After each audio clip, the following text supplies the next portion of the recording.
your day might be busy, but you don't feel it because you're constantly, in a way, almost uplifted a little bit. Hi, welcome back. I'm Mirav Ozeri, a curious journalist that always want to know what people do for a living and how much they can earn. Today we are going to talk with Tom O'Neill, who is an imaging technologist. He was mine, and then I grabbed him and I said, "Oh, please, can I interview you for my podcast?" And he was kind enough to say yes. So thanks a lot, Tom, for doing it. You're welcome. My first question is, how did you get into this profession?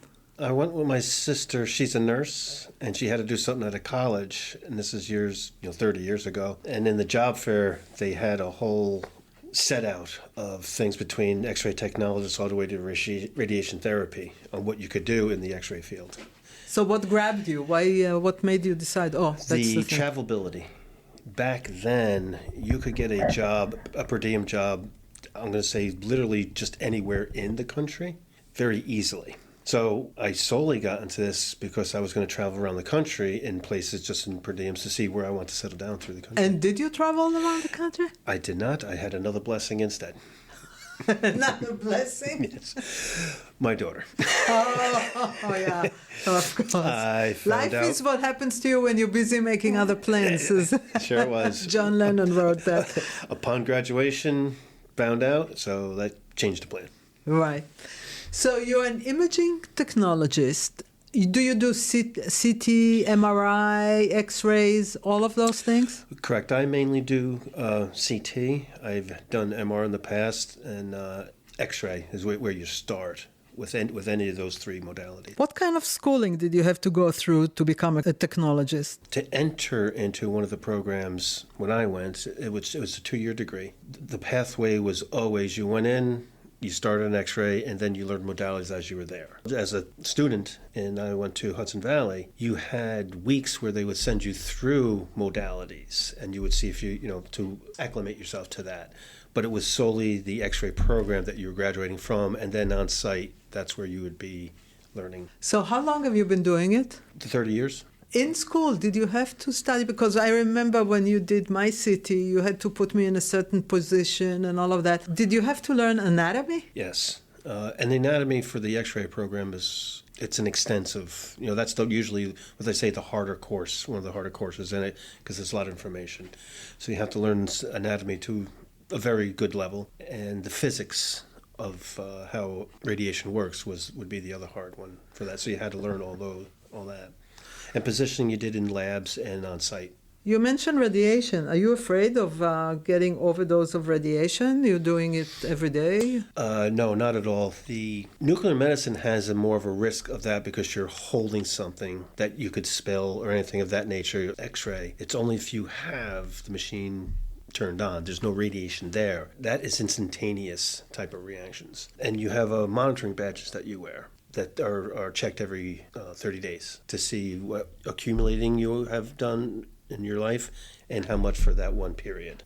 You started with X-ray, and how long after you started did you switch to CT? Actually, I switched to what they call interventional radiology. That's where they do angiograms of the body. And that was first, because that was the first opening. Probably, let's say, 6 years, somewhere around there, where I went into CT. Do you like it? Yeah. You do. Does the doctor tell you exactly what position to put the person in? CT positioning is a lot easier because there's a lot less of it. You're centered on a table. Okay. X-ray would be different for each body part. You take the image, you see the image. If something is wrong, it's the focus, the resolution, or whatever. Are you in charge of fixing it? Yep. All techs should know how to fix an image that comes across. By the way, I never see men doing mammogram. Do they do? No, that would only... When I first got into it, you had to do a rotation through it because it's your license. In my entire time, that's not a job any man did they hire for. Right. You need a license to do what you do? Yes. And you have to renew it and at continuing education? Absolutely. You have New York State license. New York State, Florida, and I believe it's still California, they're the hardest licenses to get. So if you have one there, different states would honor that. And then you have what they call the ART, and that's an organization that we answer to for our continuing education. The ART American Registry of Radiologic Technologists, they have added to that so that if you do modalities, you have to have, there's another type of credits, they call CQ credits, that you have to have for your specific modality. So you have to maintain X-ray and then whatever modality you also have. Oh, kind of deal. And how often do you have to do continuing education? every 2 years. Every 2 years? Yes. It's kind of a hard subject in a way because some people are not happy because a lot of the stuff that you would learn or not learn is very specific to where you work. Did you ever work in a hospital where there's emergencies? Oh, yeah. I worked in a hospital 24 years. Was it more stressful? I wouldn't say stressful, but a lot busier at times. You know, when you have ER patients, you have what they call the flood. You got to get each patient done as quick as you can without, obviously taking away quality because there's a lot more waiting. Where in an outpatient facility, you have a schedule, so it's easier to follow through with that, right. Even if you get behind or whatever. In a hospital, plenty of times where there would be a lot of people come in all at once. So you have to be able to get them done and not have them wait 2 hours. So that part, I guess you would call more stressful, but you don't really feel it because you're busy. You're so busy getting this one done, and as soon as it's done, you're busy doing the next one. If somebody wants to get into this business, what kind of person would be a perfect person for this kind of job? To start with, there's a few funny things with it, is you cannot be a person who does not like touching other people. Starting with X-ray and learning how to position, you don't want to be over-touching anyone, but you have to use your hands at times in order to get the patient in the right position, and a lot of people don't like that. And if you don't like to see what can come through an ER, know that before you're going to work in a hospital or restrictions of that nature. One of the big things I see, at least now even, is when you get into it, you may not always get the shift you want. So radiology is 24 hours a day. So sometimes when you get out, you may have to take a midnight job. So those are the really main things that you have to be okay with. It's a growing field, right? Yes. There's a demand for this kind of jobs? Yes. The market, strangely right now, with the amount of people come out, travel is a very big market right now. A lot of people aren't taking full-time jobs. They're doing travel technology, yes. It's so interesting. I hear it in different industries that the traveling is the best. What can they make? Let's talk about money for a second. There are places you're getting paid $3,000 a week because what they do is you have to be over I think it's, for most places, it's like 50 miles. Once you're over 50 miles, you get stipends for food, lodging, there's a few things, and all that money is non-taxable. Your base salary is what you'd get in a hospital, maybe a little bit more, but it's the extra that's not taxable that's where everyone goes for. So how much a beginner? Let's say I just finished school. I know X-ray, I know CT, and probably MRI. Do you make money more on MRI, by the way, than CT? It fluctuates with the market. There was a point in time where now they're getting a lot closer back to about the same. Okay, so how much a beginner can make? Around here, I believe the starting pay is around like $28 to $32. That's not bad for starting. No, not at all. And how far can you get? That's the thing. You learn a modality.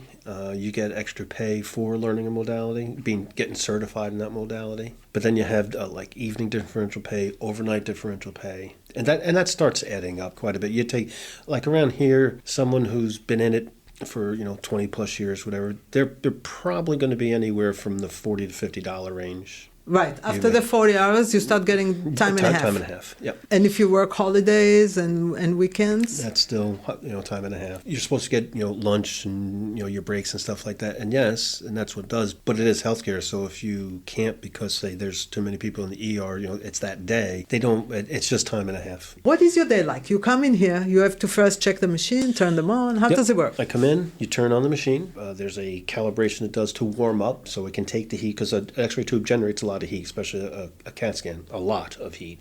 So you can't just apply that. You have to step it up a little bit. And each machine is probably a little different how they do that. And then you do a quality assurance on a phantom. And then you measure that in certain places. It's very, very simple with that. And then once that's done, for this machine anyway, they do a longer calibration scan automatically. So it just sets the computer up for the day. And when that's all set, then you're ready to get your first patient on the table.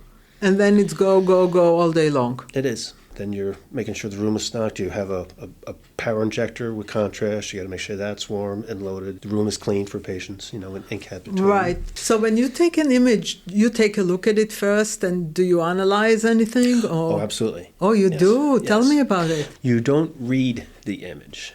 that only radiologists can do. So Okay. even if you're doing it for a while, you do pick up information, so that, but you cannot interpret that image because you are not the doctor. Right. But you know what the doctor needs to see. So if you're looking at that image and you know they're not getting what they need, you have to adjust, and that's any tech has to do that. It becomes very second nature, because the human anatomy doesn't change that much. Right. So you just have to make sure that you processed image right for the radiologist. Is it physically challenging? It can be. There is no sit down time. There's no sitting and doing X-ray. CT you do just when you're actually pushing the button, so to speak, to generate. But everything else you're moving around, and like I say, especially in a hospital, you got to move quicker if there's a lot of people waiting. So you're on your feet all day long? Yes, Well- and it can be very physically demanding moving patients from stretcher to onto a table and then back. What's the most common thing people come for CT? Chest and abdomens, Chest- for the mostly. Cough, fever, anything of that nature, any kind of breathing, obviously, for lungs, and just the myriad of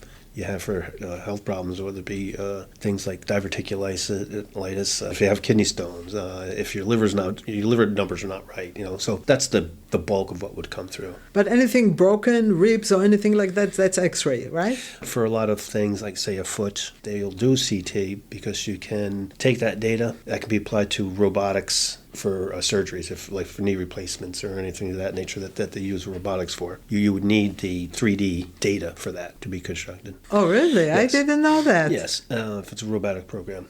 Well, it needs a map on where to go. So CT could do 3D? Yes. So what is the difference between CT and MRI? I thought MRI was the 3D and CT 2D. MR is 3D because Yes. you can image in any Direction. at all. Right. CT, you have 3 points. You have the X and the Y, like in Right. all mathematics, and then you have the Z axis. So when you take each image, think of your body like a loaf of bread. You can Right. just pull up and see each one. Right. But then you can stack them all together and turn the image by computer work to form a 3D. So CT gives you 3D imaging through computer. Do you have to work that computer and Yes. create the 3D? Yes. So you learned the special software that does that? Yes. Did you learn that in school or on the job because it's different for each machine? It's different for each machine because of proprietary, but they're not complicated to learn. And all the images, because they never show the images to the patient, so I never saw, but all the images are black and white, right? They're not color. Correct. It's all a shade of gray. Your eye can pick up 256 shades of gray. So that's how CT produces its images. So it seems white or it seems black, but that's the shade of gray that you're at. And that's how it can tell the subtlety, because a lot of your tissues are the same density, and the only way you can tell one organ from another is by that slightly different shade of gray. Are you able to read the different shades now? That's applied by the computer automatically. You do testing every day, quality assurance tests to make sure that the machine is operating right. It bases it off plexiglass and water, so that's a constant. So if they're always measuring that right, then all the other shades of gray are being measuring right too. So the technician would never tell you what they see in the imaging. And when I get it, I'm really curious. I want to know the answer now. You never share anything with a patient. It is so irresponsible to do. There's been plenty of times in my 30 years that I'm looking at an image, whether it be an X-ray or a CAT scan, and I know what that is. And when you see the report, it's not what you very much thought it was. So that's where you really do have to be careful. It doesn't mean the tech doesn't know what he's doing. She doesn't know what he's doing. But their interpreting is a doctor's job because they have a depth that you do not. Right. So it's very important. You can tell if there's a bone that's fractured. The bone that fracture is not a big deal, really. But what if you do a CT and you see a tumor? What's your reaction personally? That's the other hard part with this kind of job, because when people ask you, you almost have to have a poker face in a way, because you don't. If you start lying to a patient, they can tell, and that's what would devalue the whole job, the whole profession, because you're not there to, for that. But it's hard to keep when you just see something that's real bad, and they ask you, and it's really hard to keep the care off your face, but keep the right care so you're still caring about the patient and let them know that you are. That can be a bit challenging, and it can be challenging when you see something that's really bad. There's a sadness to that, very much so. Yeah. Especially if you've seen them for a couple times and you kind of know them. Right. That's it. It can be. I can say as a technologist, at times it can be very tempting to say something. You know, especially if someone's really nervous and there's nothing there, or something looks there but nothing you should be worried about. You almost want to tell them so that you can just alleviate that, at least say for a weekend or for a holiday. It's, you know, right before Christmas and they're asking you, you want to say something to them like, have a Merry Christmas, you know, or enjoy this one because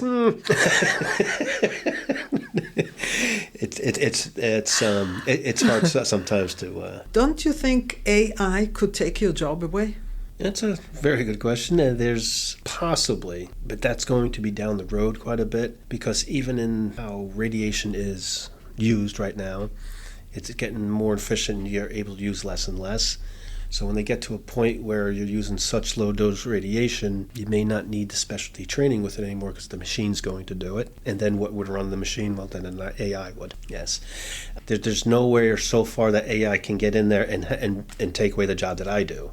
That is manual, because you're watching the patient. Where is the patient? There's no way in a scanner that could judge all that yet. They haven't Not made yet, one of those. Yeah, not yet. It's a few years down the line. What do you like about the job? I like the interaction with people. That's why I do it, really. I like the technology that you see. And when you do help people that are afraid or anything like that, there's a reward to that. When you see someone be comfortable when they're leaving, they're scared to get into the machine or they're afraid of moving, and you can get them to get the exam done, and they're very thankful. And if you're good with children, people who do that. Oh, you do children too? Yeah, see, we don't much here, but I worked at the hospital. You did, and when you can do that, that's even more rewarding, because that's when you see a kid leaving smiling, you know that you did the things right. Wow. You know, for them. One thing that at least they taught when I went to school, it's not to return business. It's to have that patient not be afraid to go back to any imaging facility is as important as getting that image done. Right. So if they need it again, they won't be afraid to, or they won't wait too long, or things of that nature. Right. Your day might be busy, but you don't feel it because you're constantly, in a way, almost uplifted a little bit. All right, Tom, thank you so much for your time. Now probably when I'm going to come for a CT scan, hopefully I will not see you as a CT scanning technician ever again. But I will have more knowledge if I do come again. Now, you said technician. One of the things that ART started, because they want to be technologists. People in my field, they don't like being called technicians. All right, Technologist, Tom O'Neill, thanks a lot. Thank you for inviting me. Yes, and I probably will not see you, hopefully. Okay, bye. Okay, that's a wrap for today. If you have a comment or question or would like us to cover a certain job, please let us know. Visit our website at howmuchcanimake.info. We would love to hear from you. And on your way out, don't forget to subscribe and share this episode with anyone who is curious about their next job. See you next time.